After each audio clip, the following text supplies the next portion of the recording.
Well, of course, we're giving way to a news flash, but it's not a news flash, it's a newsman with a news plan. It's the Dan with the plan. He needs no introduction. He's done this a long time. He's been everywhere from CNN to Transport Topics, and now he's over at NPR. He's also a very close friend of this show, and we couldn't have welcomed him after a better weekend. It was World Series conclusion. Dan Ronan joins us. What is going on, my friend? How you doing?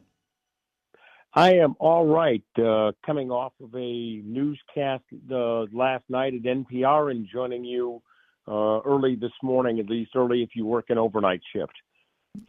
Where the hours are so bad, they're almost good, but not quite, right? Yeah, there's a certain symmetry of driving home at 4 a.m. when there's no one on the road except for the guy who wants to squeegee your car window when it's raining. At 4 a.m. Fraud exists at every level, as Dan is proving. Dan, I have to ask you, you're a baseball fan like I am, and we'll get to some trucking stuff here and transportation stuff in a second. Where do you rank this World Series in regards to drama and eventfulness?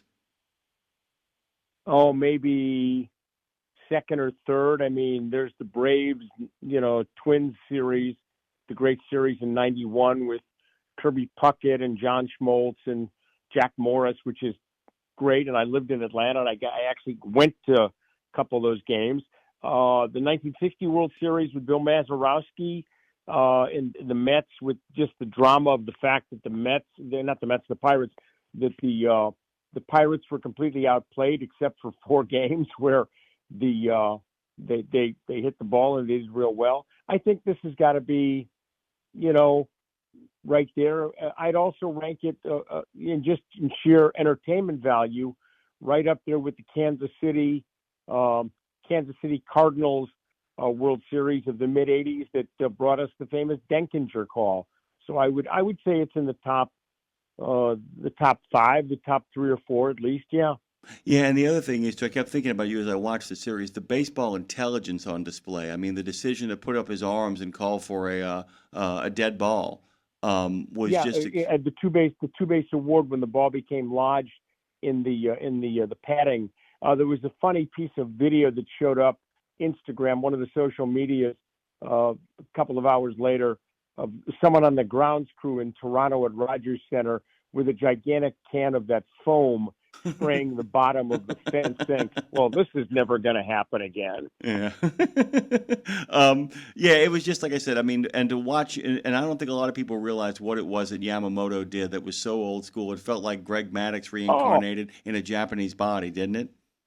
No, it was. To pitch Game 6 as well as he did, and then come out with no rest and pitch in relief. I mean, that's 1930s. Don't do anything, rub some dirt on it type of baseball.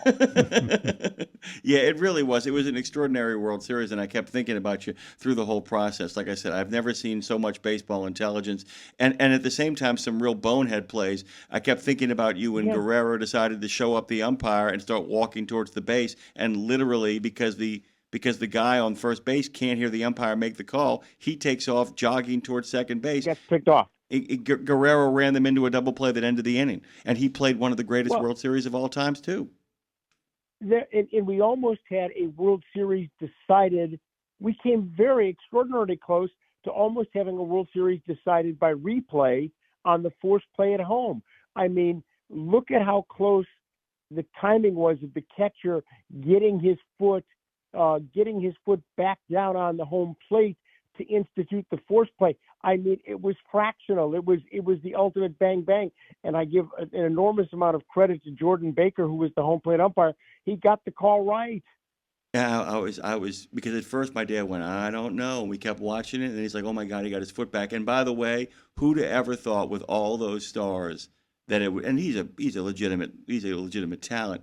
But the Yamamoto was one of the stars. But the catcher for the Dodgers just played. I mean, every time the world was on the line, he came through. It was extraordinary. Yeah, it was extraordinary. Yeah. You're talking about Miller. No, it was extraordinary, and he had a great World Series, and very much again showing how important a catcher is in a solid catcher.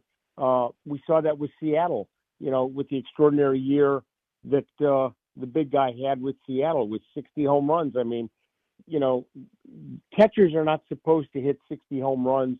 Catchers are supposed to hit 240 and be defensive anchors, and it's proving that, just again, we're seeing just extraordinarily how great these athletes are. It's about staying in shape and taking care of yourself and making sure those knees don't break down. Dan, I could do this all morning. I know Dave's got some questions about transportation and trucking he wants to dive into. Well, not necessarily if you guys want to. No. We got to do do this. This is a Transpo show. What is going on, Dan? What are you looking at these days? What's caught your attention? Well, there seems to be a battle that is starting, and it periodically flares. It's like, one of these prairie fires that starts and gets put out. FreightWaves and the ATA are having a fight again, and Craig Fuller has fired another salvo over the issue of capacity in the trucking industry and the assertion by Bob Costello, the chief economist, that there's a driver shortage. And FreightWaves says, there's not, and it's nonsense. And I think that this is pretty interesting because Fuller made some pretty compelling arguments that there is not a driver shortage and that there are capacity issues in the trucking industry that still need to be hashed out. But he went right straight at him and fired a big torpedo right at that particular issue. And I can hardly wait to see what's next. I'll tell you this: Jason Miller, Kirkpatrick, who works for the ATA, got involved. There was a lot of back and forth. And one of the other big accusations that Fuller has been leveling, Dave, I don't know if you've seen this, is that he's saying now you guys are trying to finesse what you said. You're trying to walk it back to some degree, saying, no, what we really meant was, and there's a lot of that nonsense going on, too. I remember early on when the driver shortage mantra started to flow out in the industry. Then it was tempered by, we're talking about 10 years out. 10 years out. 10 years later, we got another 10 years out, and they kind of dropped that out of the equation. Dan, if you remember, am I right on that? I do, and then there was also the talk about how that there's a driver shortage in Europe, and that they've got even bigger problems. There's no question that the industry has problems retaining people, and people roll in the industry and then they roll out of the industry. And there's a problem with also the fact that there's 100,000 people in the clearinghouse who have lost the right to drive because of substance abuse issues, and we don't want people on the road with substance abuse issues. But there is also a capacity question, and is the industry, does it have enough capacity? Is there too much capacity? Is there not enough capacity? What is going to happen also with this issue of the non-domiciled CDLs that's going on? That's another issue that, again, speaks to the issue of capacity and weeding out people, and again, tightening that up. So it's a fascinating story, but Fuller clearly has his sights trained on 80 M Street Southeast in D.C., the headquarters of my former employer, and is really taking him to task in scathing editorials, and they're interesting to read.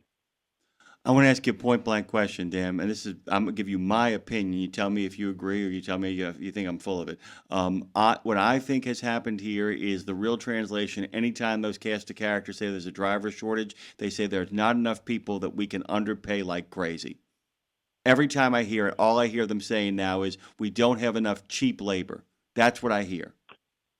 Well, and that is the argument that is being made with the talk of getting more 18, 19, 20-year-olds into the pipeline, because 18, 19, 20-year-olds are not going to demand the same rate of pay as a driver who's been driving 15, 20 years and is trying to raise a family of 2 kids and like as well.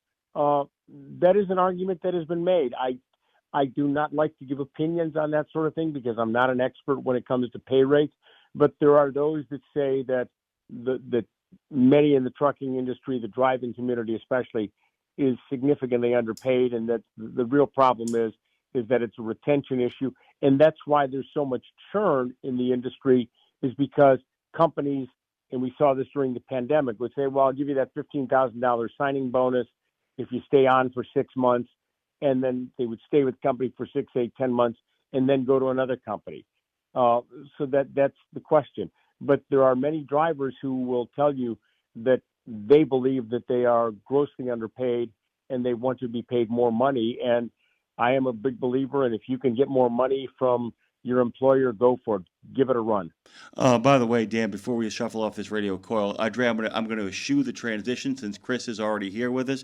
Chris Orban is sitting in studio with us, and we're always thrilled to have him. He's the co-founder, Journey TMS, and Connected Supply Chain Advocate. We're glad to have you here. Good morning to you, my friend. Good morning. Very, very happy to be here as always. And I just kind of want to pick up this because he's got a couple of thoughts on this that he wanted to share with you before we let you shuffle off your radio coil. You actually have a second contingent. It's not just the pay, is it? Yeah, and in fact, I think everybody knows I'm very much a data geek, so I've spent 20 years looking at data around driver retention and pay rates and things like that. And so while there certainly is a minimum pay that a company needs to pay a driver to make sure they're retained and stay happy, you can't treat drivers like crap either. You can't treat them like numbers. You can't ignore their home time requests. You have to treat them like human beings and get them the things that you promised them during that recruiting cycle.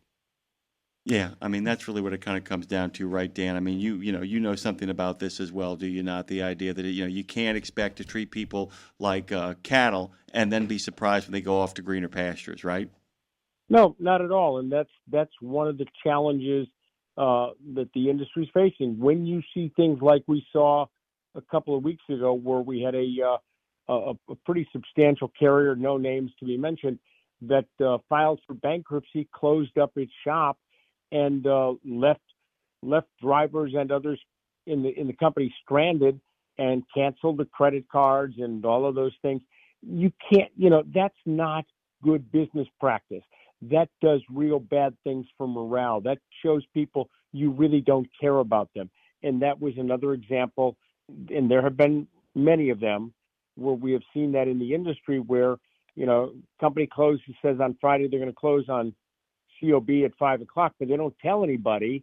And about 4:59, the guy goes to, use his gas card or something, and suddenly it declines, and he's like, oh, what happened? And then he gets a phone call or an email that says, leave the gear and get home on your own. Not good. Not good at all. That's truck driving. Yeah. And this conversation could have been had 50 years ago. But the more things change, blah, blah, blah. But I'm going to actually do a little bit of pushback on that. First of all, that's learned helplessness. But the problem is we have more outlets and platforms like this one. There's more people having the conversation, which is why more people are talking out and talking up, I think, to some degree, that more people are talking to each other. The other thing is, too, is that there are sectors like the alternative fuel sector and some construction sectors where people do get paid well and they do get treated well, and they go back and they come back and they never come back to trucking, and that's a big difference. You ain't the only game in town anymore, Dave. Yeah, but what I'm saying is we all okay, the whole English language thing, it's being taken as something new. Man, that thing has been written in stone in 1937. It's never been a not out of service condition. It just happened that in 2015 or 17 or thereabouts, a CVSA decided that, well, they wouldn't necessarily make it out of service. If he could get in here to the way station and he could stop, that's half the game right there, so let him go. So that kind of got let go. And then the whole English, and then the states have always been at rivalry with the feds. So now that's being brought up. So it's the same ball of yarn, just wrapped up differently. Dan, you have stayed way past it, and you had to do NPR all last night. We're going to let you shuffle off this radio coil. We love you. Happy baseball watching. World Series. Great World Series, and we'll talk about how the Saints should never play the Los Angeles Rams ever again. Ever again.